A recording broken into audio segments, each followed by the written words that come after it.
Terima kasih Anda masih bersama kami. Bagi Anda yang baru saja bergabung, kami hadirkan kembali 3 berita utama hari ini.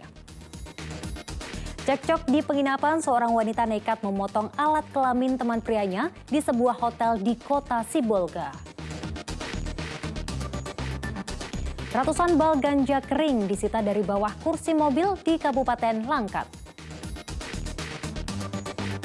Pencemaran laut akibat tumpahan aspal cair di perairan Nias Utara kian meluas hingga radius 70 km.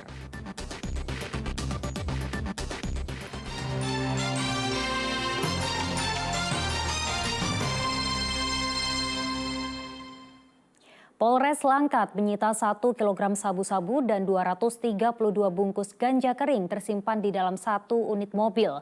Selain barang sitaan narkoba, polisi juga menangkap 2 orang tersangka.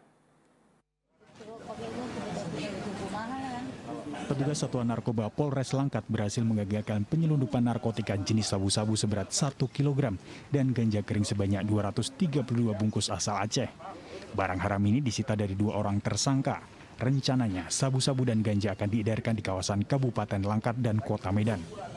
Penangkapan ini berawal dari informasi masyarakat bahwa akan ada pengiriman paket sabu-sabu dan ganja kering ke wilayah Kabupaten Langkat.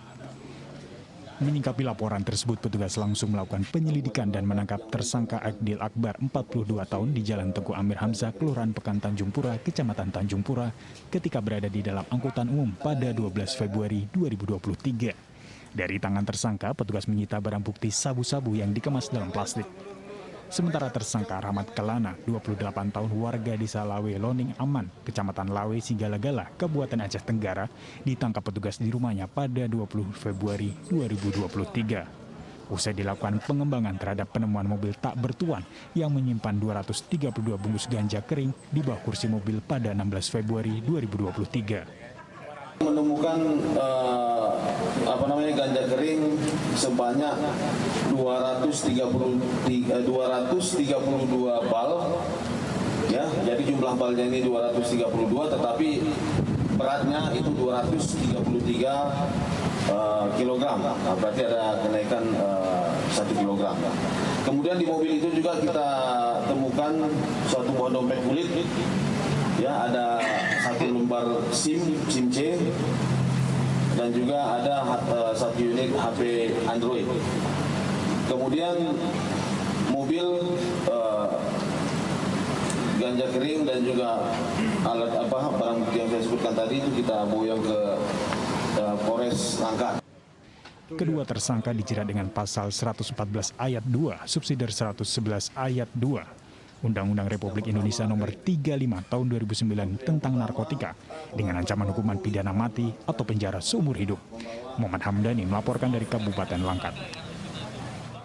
Informasi lainnya untuk Anda, tim pemadam kebakaran dan penyelamatan Kota Tebing Tinggi mengevakuasi ular jenis sanca sepanjang 4 meter dari dalam kandang ayam milik warga di kawasan Dr. Hamka, Kota Tebing Tinggi.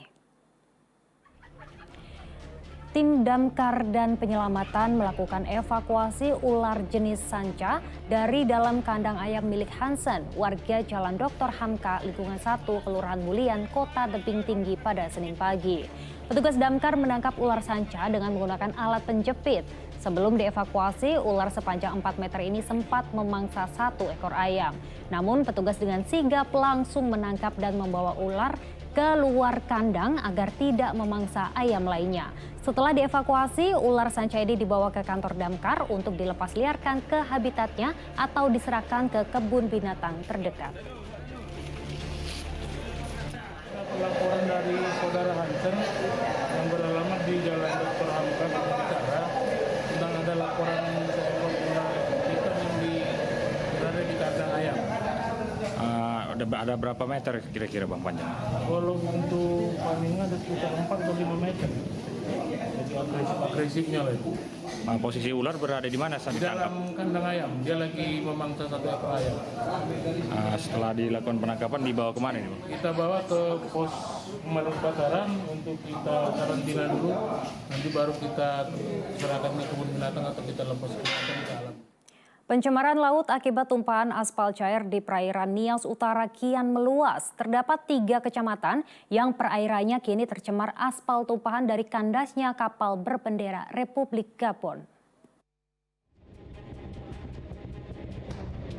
Warga di sekitar perairan Nias Utara kini dirasakan oleh pencemaran aspal cair di Laut Nias Utara yang berasal dari kandasnya kapal MV Asih asal Republik Gabon. Tumpahan aspal telah mencapai radius 70 km lebih dari titik terdamparnya kapal. Aspal cair tersebar di kecamatan Tugala Oyo, Afulu, hingga Lahewa. Tidak hanya merusak ekosistem biota laut, aktivitas para nelayan di sekitar perairan yang tercemar kini terganggu. Bahkan lokasi wisata selancar Turedawula Beach di kecamatan Afulu pun ikut terimbas. Para peselancar memilih meninggalkan tempat ini untuk mencari tempat lain yang dianggap nyaman untuk berselancar. Bupati Nias Utara meminta pemerintah pusat ikut turun tangan menyelesaikan permasalahan ini. Pasalnya, meski telah dilakukan dialog dengan perwakilan perusahaan kapal, belum juga ditemukan solusi. Pemerintah setempat berharap perusahaan pengirim aspal ini bertanggung jawab menangani pencemaran laut, namun tidak mendapat respon positif. Ada beberapa dampak daripada itu, antara lain nelayan sudah di beberapa lokasi kecamatan itu tidak lagi melaut. Begitu juga yang paling disayangkan saat ini lokasi wisata di Kecamatan Afulu, yaitu lokasi surfing, di mana hampir seluruh lautan yang ada di lokasi surfing itu sudah ada aspal. Sementara 20 awak kapal yang keseluruhan merupakan warga negara India telah turun ke darat dan kini menginap di salah satu hotel di sekitar pantai. Sebelumnya, kapal berbendera Republik Gabon bermuatan 1.900 ton aspal cair terdampar di perairan Nias Utara lebih dari sepekan lalu. Meski telah dilakukan perbaikan, posisi kapal semakin mirip. Tuti Alawiyah Lubis melaporkan dari Kabupaten Nias Utara. Harga beras yang tak kunjung turun membuat ratusan warga menyerbu pasar murah di Kota Tebing Tinggi. Warga diperbolehkan mengambil 4 karung beras ukuran 5 kg dengan menunjukkan nomor antrian dan kartu tanda penduduk atau KTP. Pasar pengendalian harga beras atau pasar murah digelar oleh Dinas Perdagangan bekerja sama dengan Bulog Kota Medan berlangsung di Tanah Lapang Merdeka Jalan Sutomo, Kota Tebing Tinggi pada Kamis hingga Sabtu pekan lalu. Selama 3 hari sebanyak 10 ton beras setiap harinya dijual di pasar murah. Harga jual beras jauh lebih murah dibanding harga jual di pasaran. Jika harga beras medium pada umumnya senilai Rp58.000 hingga Rp62.000 per 5 kg, di pasar murah ini beras ukuran 5 kg dibanderol Rp43.000. Sementara untuk beras premium di pasar murah warga dapat membeli senilai Rp64.000 per 5 kilogramnya. Salah satu warga, Rosela Purban, menyebutkan dengan adanya pasar murah ini sangat membantu warga untuk mendapat membeli beras medium dengan harga yang murah. Pelan-pelan dilayani Bapak Ibu sekalian. Beras, kenapa harga beras secara bersamaan? Jangan disembunyikan. Terus ini lebih murah dibanding harga pasar. Murah lah jauh. Uang dan kupon dikembalikan secara apa bisa diambil? 4 karung Pak. Apa komentar Ibu dengan ini pasar murah ini? Tenang lah Pak.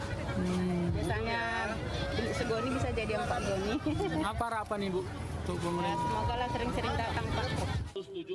Kadis Perdagangan Kota Tebing Tinggi Yahidin mengatakan pasar murah ini sudah yang ketiga kalinya untuk tahun ini. Operasi pasar murah dilakukan untuk mengatasi keluhan warga tentang mahalnya harga beras. Pasar pengendalian harga ini kita lakukan adalah bertujuan untuk menstabilkan harga beras yang sampai saat ini di Kota Tebing Tinggi ini belum juga menunjukkan kestabilan harga, sehingga pemerintah Kota Tebing Tinggi melalui Dinas Perdagangan Koperasi Usaha Kecil Menengah Kota Tebing Tinggi bekerjasama dengan kantor cabang Bulog Medan melaksanakan pasar pengendalian harga yang ketiga kali. Jadi setiap bulan kita melaksanakan pasar pengendalian harga. Operasi pasar murah ini akan kembali digelar menjelang Ramadan pada bulan Maret mendatang. Muhammad Hamdani melaporkan dari Kota Tebing Tinggi. Ya, laporan pasar murah tadi mengakhiri berita Medan hari ini. Saya Dana Paramita mengucapkan terima kasih atas perhatian dan kebersamaan Anda. Selamat beraktivitas dan sampai jumpa.